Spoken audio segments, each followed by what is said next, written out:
Okay, hello. I'm Bradley Sowash, jazz pianist and educator, and I'm here today to share with you my improv tip of the month, an encore edition of a jazz progression that never grows old.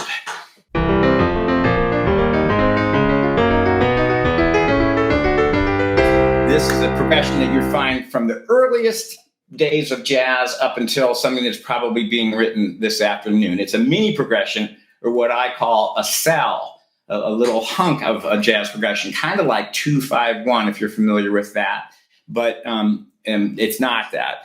I'll just list again some of the places we're going to listen for it. It's in Dixieland, Gershwin, Ellington, BeBop, 60s TV themes, modern jazz, and innumerable other places.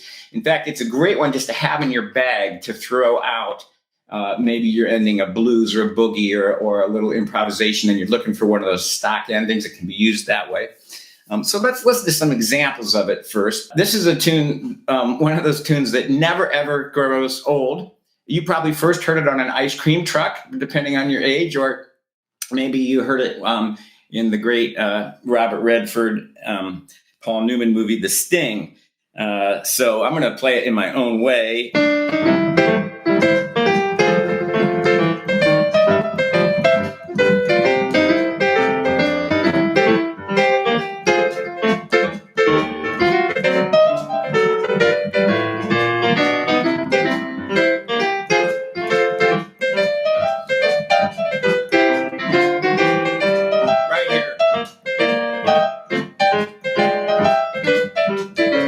Let's listen to that again.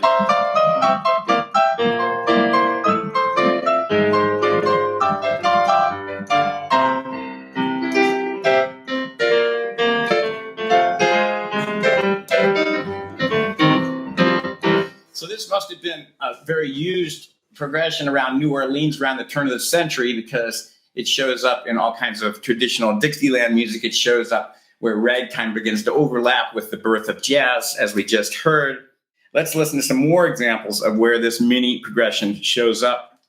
In this one, this is actually the earliest jazz recording.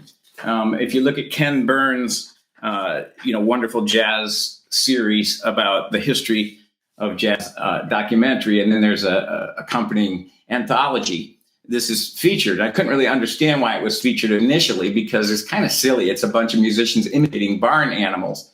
But I didn't know at the time that it is the earliest jazz recording. And so let's just listen to it. It's coming out of a blues. So let's set up the blues character first. We have that one chord. Right? And then it goes to the 4 chord. I'm in E flat. And then it has a little twist here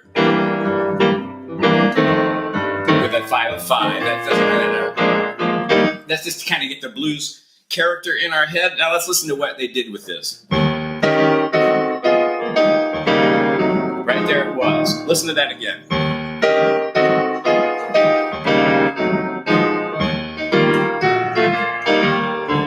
Here's your 4 chord.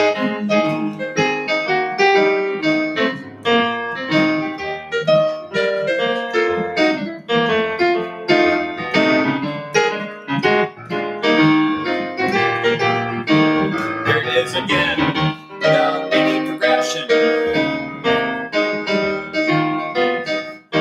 So there it is. That's called the Livery Stable Blues, and it's the oldest jazz recording. Not that version. That version is the newest jazz recording as of this second, anyway. Let's find some other examples of it. Then I'll check in and say hello to some of the people who have dropped by here. Here's an example from Dixieland, or what musicians call traditional jazz, the birth of jazz, the roots of jazz. And so I just played a little bit of it, but let's break it down a little bit. Everybody knows this song that Louis Armstrong made famous. When the Saints Go Marching. Nobody wrote this tune, right? It's anonymous. It's just one of those public domain things that are floating around, like, Mary Had a Little Lamb or something like that, that's available to everybody. Here's that progression.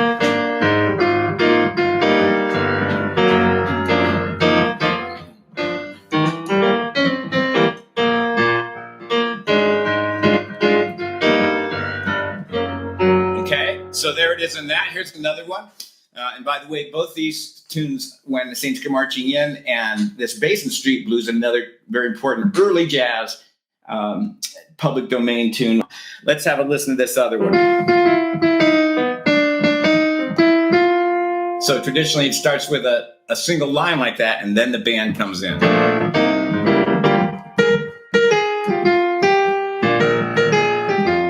Here it is.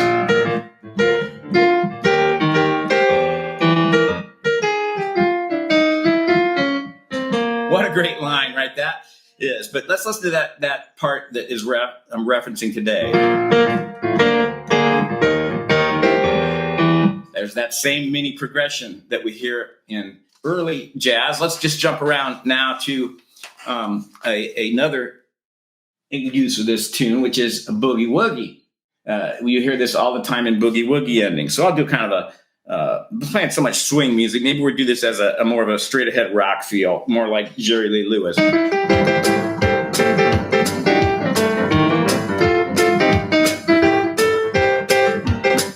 I'm not playing the blues. Sorry.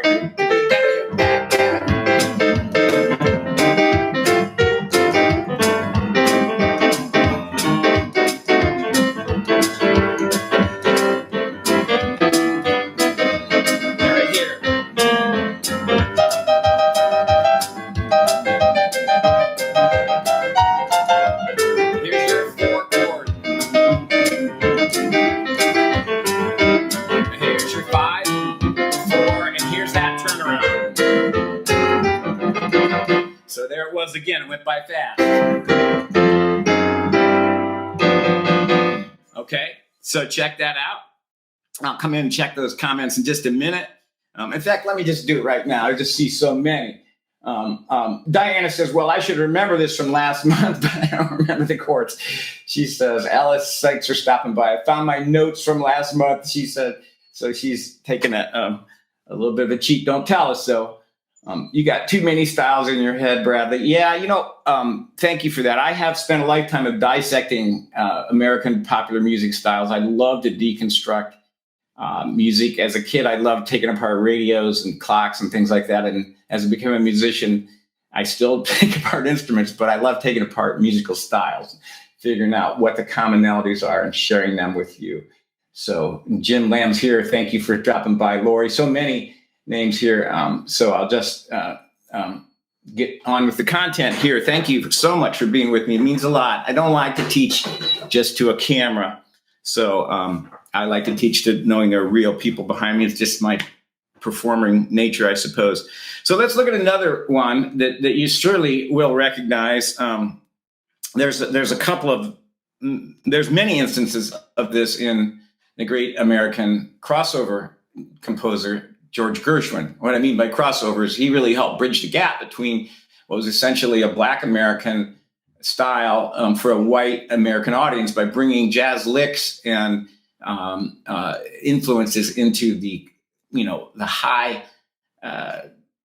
society of a concert hall with a symphony. And so he did a great service for legitimizing this music that is arguably America's greatest contribution to the world musical landscape, which is namely jazz and blues. So let's listen to.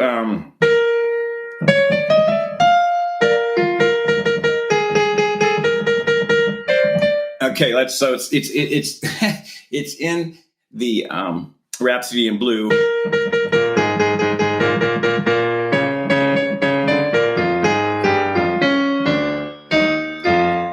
But I want to look at it in his I Got Rhythm. Right here it is. Let's listen to that again. Right here.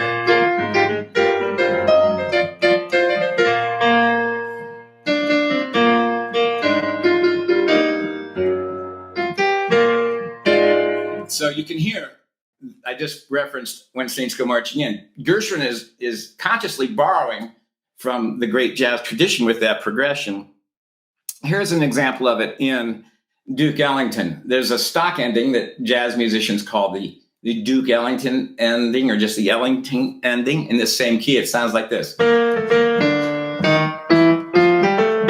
But there's a little bass line which goes with that, which implies this same chord progression we're talking about.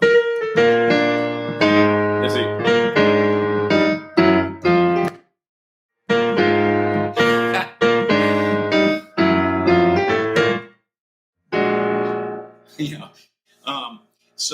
So that's a whole other topic. All the stock endings are wonderful things to know. There's a bassy ending, and there's shaving a haircut, and all kinds of things. That's another day.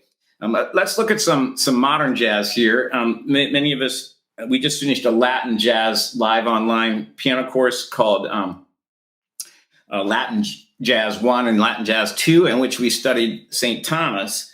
The tune that is by Sonny Rollins, but he actually borrowed the tune, by the way, from what his mother was singing to him as a child. It's something like this.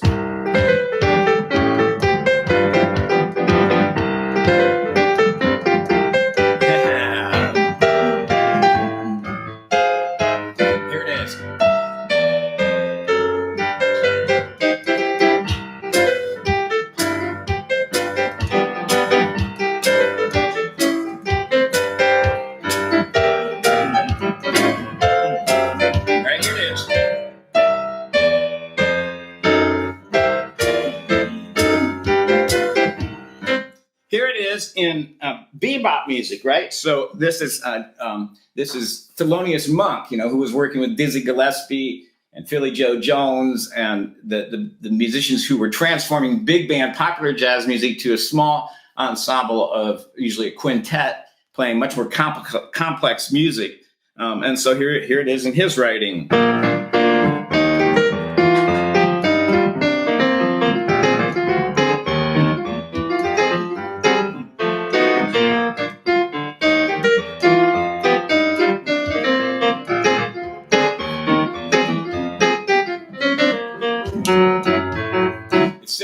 So what Monk does with it, Felonious Monk, is rather than use it as an ending, he goes right from the get-go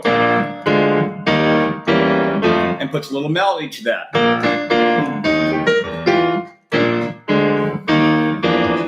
So that became the great standard rhythming.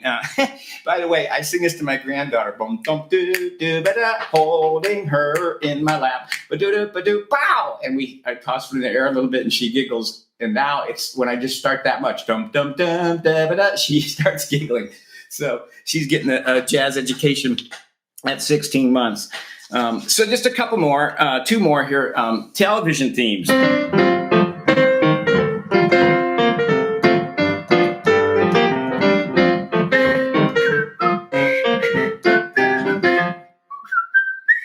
Gotta work on my whistling. So that starts like Monk right from the get-go.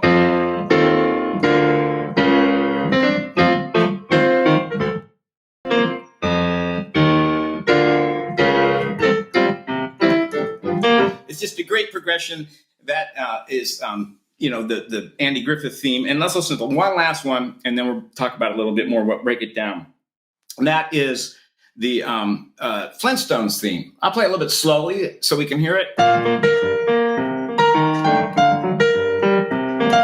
Right here it is. So let's speed that up now that you know where it is.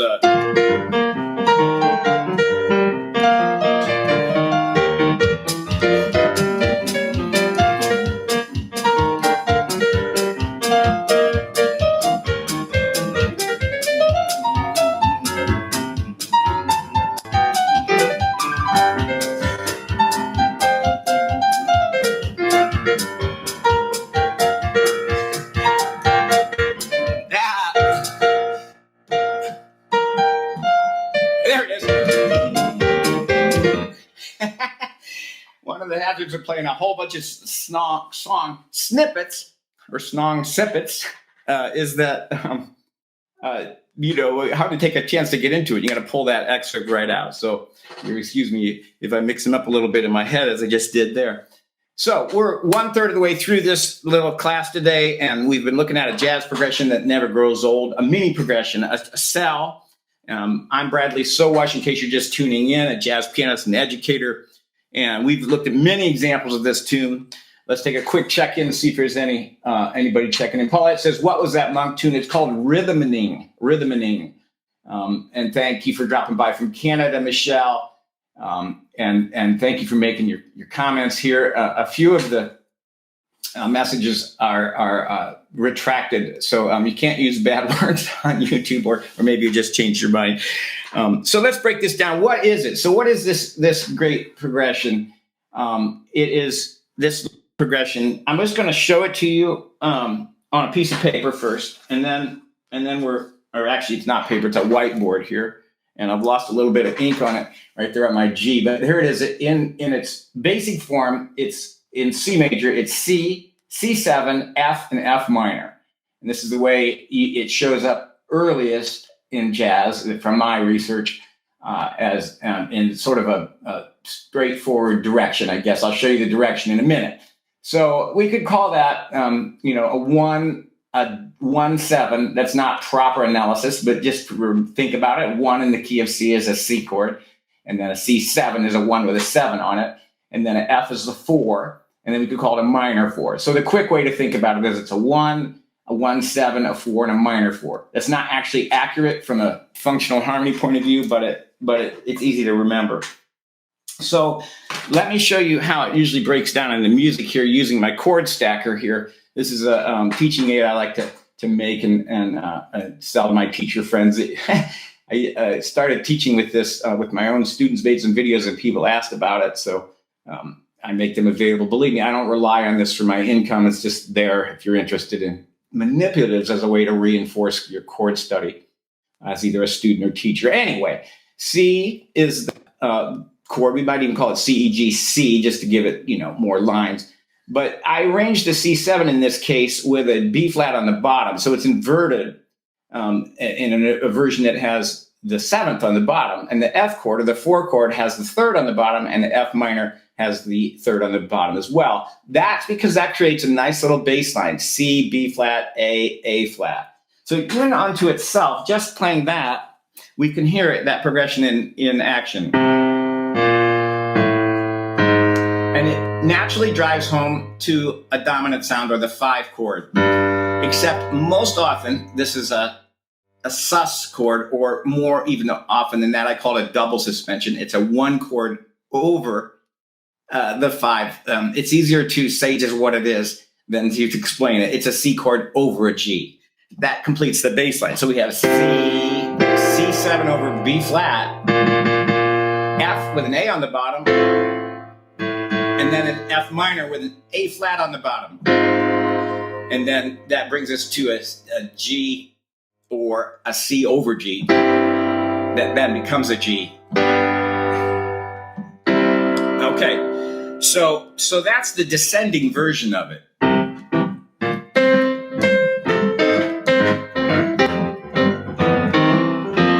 So that the end of that progression, you're all going to have that C over G, G7, C to tag it, to finish it off. And so that's the descending. And there is an ascending version as well. Perhaps you can figure it out. In fact, does somebody want to type it in here in the chat? If you could tell me a way to play those same chords in a rising fashion, what would that look like? I'll give you a chance to work on that while I adjust my little chord stacker here to show you, and then we'll see if we match. So I'll just do it this way here real quick. Let's see. Got an F on the bottom. Oops, I gave something away.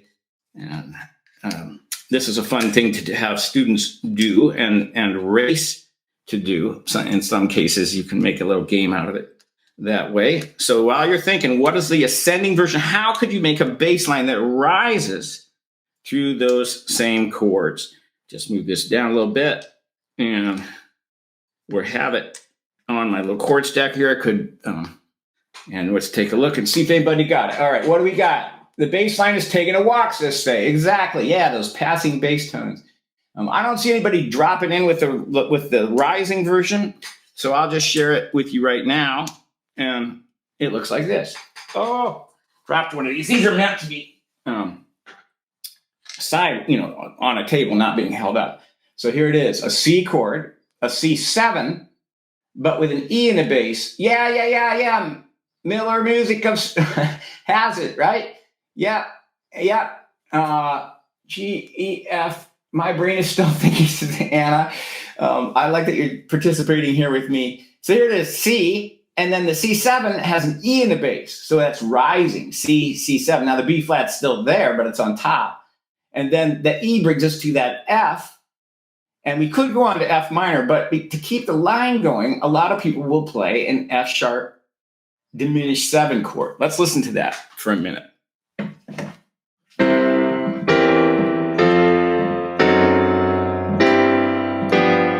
To compare them, here's the descending version.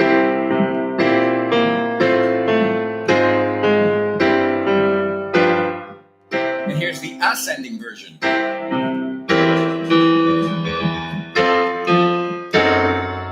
So that chord's a little bit different to make the bass line. Now, this last chord right here is really an on-the-way chord. It's a chord that is moving to that C over G, or the dominant sound. And because of that, there's actually disagreement in a pleasant way about the many ways that this could be interpreted. So here we call this an F sharp diminished 7. But it's also possible to play with the same bass line, we can turn that into an A flat 7 chord. And that looks like this. So we have that same bass line, C, E, F, and in this case, G flat for correct spelling of an A flat 7 chord. Let's listen to that. So yet another way to hit that, to try to harmonize that F sharp or G flat sound. This time A flat.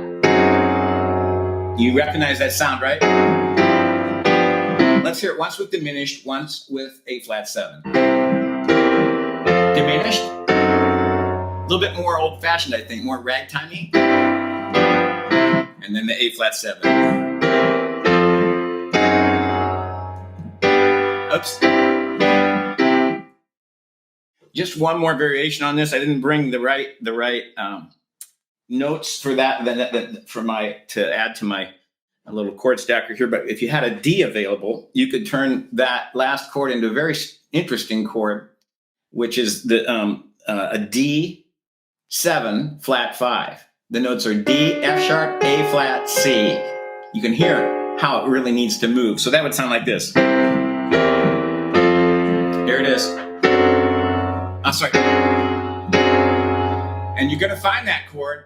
It may sound odd to you, but you're going to find it both in this progression and it's was a favorite chord of Joplin among other jazz composers, bossa nova composer in that case. And it's actually as old as the hills. That chord, just for those of us who remember our serious music theory study, that chord is a sixth chord. The sixth chord. So not the same as like a C6. It's just it goes to classical harmony. So it can have A flat, C, D, F sharp. It can have A flat, C, E flat, F sharp. It can have A flat, C, F. And those are like German, French, and Italian sixth chords that comes up in the late period, early romantic classical music. And rightly so, because it's a wonderful way to set up that dominant chord. So it's not really new, but it's super exploited in jazz. I want to show you one more trick. Remember that bass line that ascends, C, E, F, F sharp, G, and we have the descending version, C, B flat, A flat. Well, if you play those together, so I have C, E, F, F sharp on the bottom. Try it now if you're at a piano. C, E, F, F sharp, and on the top, C, B flat, A flat. And you get that crunchy second. Play them together. And sometimes great bass players will exploit that and play both directions at once. Something like this. Where it's the ascending, the descending, ascending, the descending. I don't know if that's easy to follow, but it's just a wonderful thing when a bass player plays that. So that's the gist of the bass lines, and which one you apply is going to be dependent on where you want to get to or what you want to emphasize. And sometimes it's nice to play one in one hand and one in the other. So I could play like C, E, F, F sharp, and on top, way up high, C, B flat, A flat.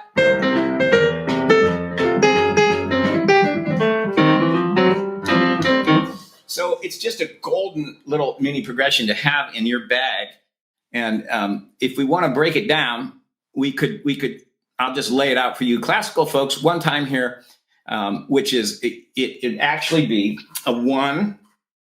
Let me go back to my original thing here, and I'll get you out of here real quick. We have the 1 chord. I call this a 174, but it's actually a 5 of 4. That's secondary dominant. This is the dominant chord in the key of F. So it's a 1, 5 of 4, a 4, and then depending on what your direction goes, you could call this a minor 4, a dominant preparation.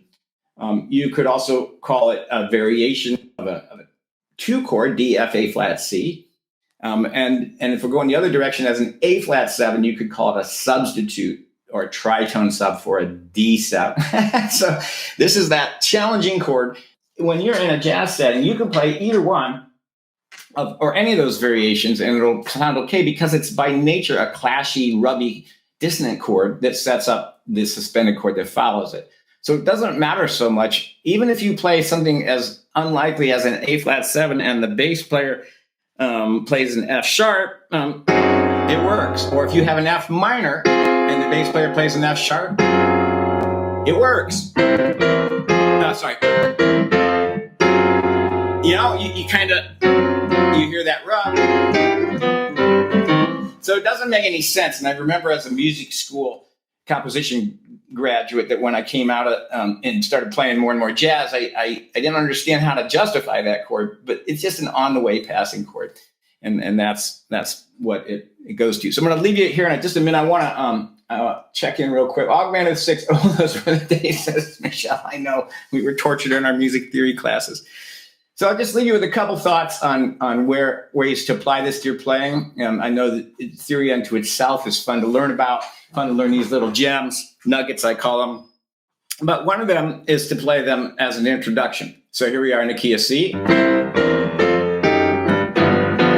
Let's make that 5 chord an augmented 5 chord. You know, so...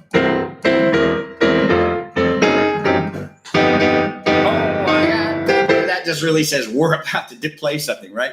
So you can use it like I did with, one beat per chord, but you can also stretch it out.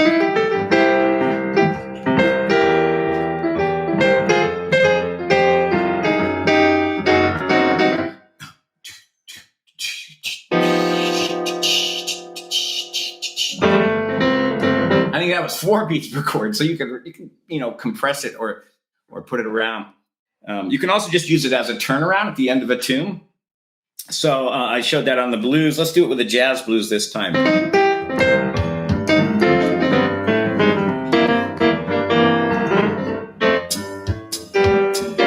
That's it.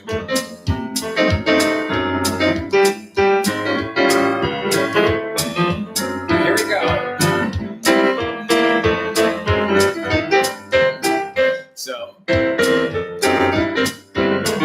So you just use it as a way to spin around and go back to the top of a tune. You can use it for great big major key endings. And when you go into halftime on your endings, this is like, I always think of the Radio City Music Hall Rockettes doing their kick. So let's just say, I'm trying to think of a tune. Anyway, we're coming down to the end of the tune. And we're coming out of the ending. It doesn't matter the tune. Let's see.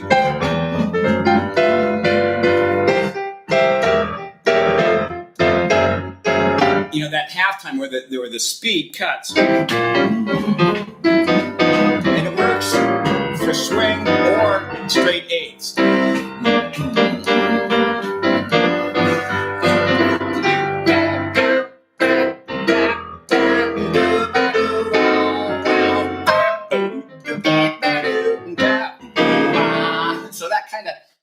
Stretching out the and maybe even putting a 12/8 current under there. I know one of my long-term students here loves 12/8. Can be a way to put a big ending on it, and it works in any style. It doesn't have to be swing. It's just kind of what's in my head today. So thank you for sticking with me. If you're new to this, as I am, go ahead and hit that subscribe button. If this works well, I'll keep it going. And I don't know, there's a bell or a reminder, all that stuff. I'd love to see you again. And so I'll just take it out here a little bit, enjoy this music, and I'll tag it with that. For the official content is over, but I'll just play a little bit.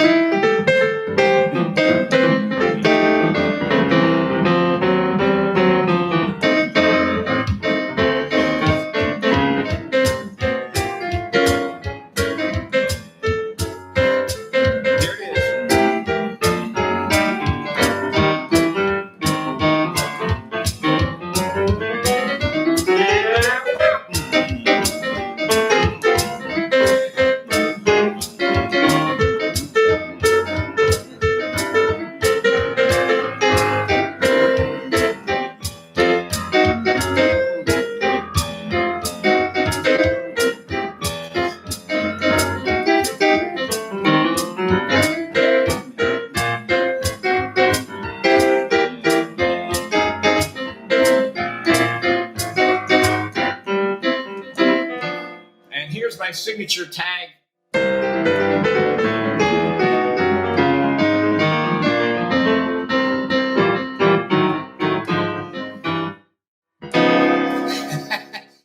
Until next time, enjoy your creative music making journey.